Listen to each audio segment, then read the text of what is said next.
অগ্নিকাণ্ডে পুড়ে ছাই পোল্ট্রি ফার্মের গোডাউনের সমস্ত কিছু। ঘটনা শনিবার সকাল 10টা নাগাদ মধুবন বগারচল এলাকার এসএস পোল্ট্রি ফার্মের গোডাউনে। জানা গেছে, ফার্মের গোডাউনে আচমকা শনিবার সকাল 10টা নাগাদ ভয়াবহ অগ্নিসংযোগ ঘটে। ফার্মের কর্মরত শ্রমিকরা প্রথমে ঘটনাটি প্রত্যক্ষ করেন। ঘটনার সময় ফার্মের মালিক অমল বণিক নিজে উপস্থিত ছিলেন। খবর দেওয়া হয় আনন্দনগর অগ্নিপথ দপ্তরের কর্মীদের। খবর পাওয়া মাত্রই অগ্নি নির্বাপক দপ্তরের কর্মীরা একটি দমকলের ইঞ্জিন নিয়ে ঘটনাস্থলে দ্রুত ছুটে আসে। পরে আগুনের ভয়াবহতা দেখতে খবর দেওয়া হয় বাধারঘাট এবং মহারাজগঞ্জ বাজার অগ্নি নির্বাপক দপ্তরের কর্মীদের।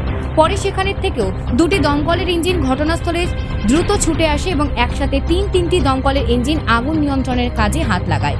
টানা 3 ঘন্টা তার ফলে আগুন কিছুটা নিয়ন্ত্রণে আসে। অগ্নিকাণ্ডের ঘটনার খবর চাউর হতেই স্থানীয় এলাকাবাসীরাও ছুটে এসে অগ্নি নির্বাপক ডাক্তারের কর্মীদের সাহায্য করতে হাত বাড়িয়ে দেয়। এদিকে ফার্মের মালিক অমল বণিক জানিয়েছেন, এই অগ্নিকাণ্ডের ঘটনা 10 থেকে 12 লক্ষ টাকা ক্ষয়ক্ষতি হয়েছে।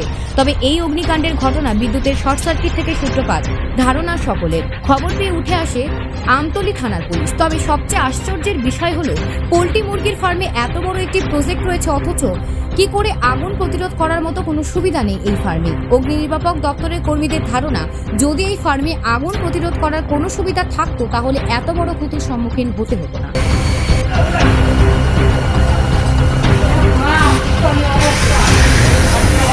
কিভাবে দাদা ঘটনাটা যে হইল? এটা হলো আমাদের ট্রে গোডাউন, ট্রে আর হলো বক্সের গোডাউন, ডিমের যে ট্রেগুলি থাকে এটা থাকে। তো বাইরে হয়তো আমরা 10টার সময় দেখলাম হঠাৎ ঘরের থেকে আগুন জ্বলতেছে। তো এটা হয়তো ইলেকট্রিক সার্কিট নতুবা কোনো ব্রিজের বা কোনো কিছু কারণে ক্ষয়ক্ষতির পরিমাণটা কীরকম হবে? 10 থেকে 12 লাখ, 10-12 লাখ। এই ফার্মটার নাম কি? SS poultry farm, layer farm, SS poultry layer farm. মানে এখন কি আগুন কি আয়ত্তে আইছে? হ্যাঁ, আগুন ঢুকলে আয়ত্তে হয়ে পড়ছে। ফায়ার ব্রিগেডের তারা খুব সহযোগিতা করছে। আমাদের ওয়ার্কাররা তো আসেই, এবং ফায়ার ব্রিগেডের তারাও খুব সহযোগিতা করছে। কোন জায়গাতে এই ফার্মটা অবস্থিত? এটা হলো রানী খামার। আপনি কি এই ফার্মের মালিক? হ্যাঁ। আপনার নাম? অমল বণিক। স্যার, আপনারা এই ঘটনাস্থলে আয়া প্রথমে মানে কি দেখতে পাইছিলেন? আমাদের এখানে 11টা 10 নাগাদ ফায়ার কলের আমরা পাইছি। ফোন কল করছে, ফোন কল করার পর আমাদের গাড়ি 11টা 10-20 সেকেন্ড আমাদের স্টাফ অলরেডি বেরিয়ে গেছে। বাইরে রাস্তা অবস্থা বেশি ভালো না, যে কারণে এখানে আমাদের আসতে প্রায় 7 থেকে 8 মিনিট লাগছে। কারণ যে রাস্তা আমরা 3 থেকে 4 মিনিটে কভার করতে পারি, এই জায়গায় 7 থেকে 8 মিনিট লাগছে, শুধু একমাত্র রাস্তার কারণে। আসার পর দেখলাম এখানে যে একটা ইসে আছে, কি বলে গোডাউন, যেখানে পিচবোর্ড এবং ডিম প্যাকিং করার যত সরঞ্জাম, পাশাপাশি কেমিক্যাল অনেক কিছুই আছে, সেখানে আগুন জ্বলছে। প্রথম আমাদের গাড়ি সিঙ্গেল ডেলিভারিতে কাজ করছে। কাজ করার পর দেখা যেতেছে যে আমাদের পক্ষে একা সম্ভব নয়, এখানে প্রচুর জোর আছে।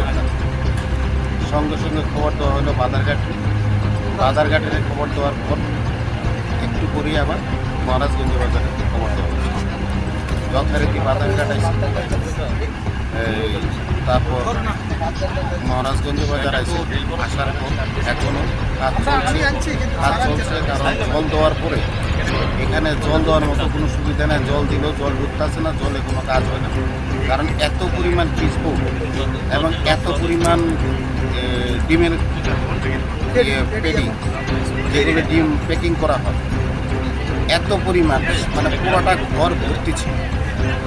যেখানে আগুনের লেলিহানের ভিতরে জল ঢুকতে যায়। তখন আমার স্টাফ এবং এখানকার যত লেবার শ্রেণীর লোক আছে, সবাই মিলে কাজ করছে। এখনও কাজ চলছে। মোটামুটি আগুন তো অনেক আগে আয়ত্তে আছে, কিন্তু এখানে সত্যি কথা কি, এত বড় একটা প্রজেক্ট, এখানে কোনো জলের কোনো ব্যবস্থা রাখে এবং ফায়ার সেফটির ব্যাপারে কোনো কিছুই নেই। আমরা আশা করুন সরকারের কাছে যে এত বড় প্রজেক্টে অন্তত ফায়ার প্রোটেকশনের জন্য এবং লেবারদের প্রোটেকশনের জন্য যেন কিছু ব্যবস্থা রাখে। আপনি কোন ফায়ার স্টেশন থেকে এসেছেন? আমরা আসছি আনন্দনগর ফায়ার স্টেশন।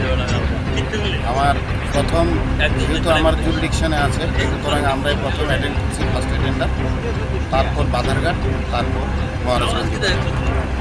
3 গাড়ি আমাদের একসঙ্গে কাজ চলছে।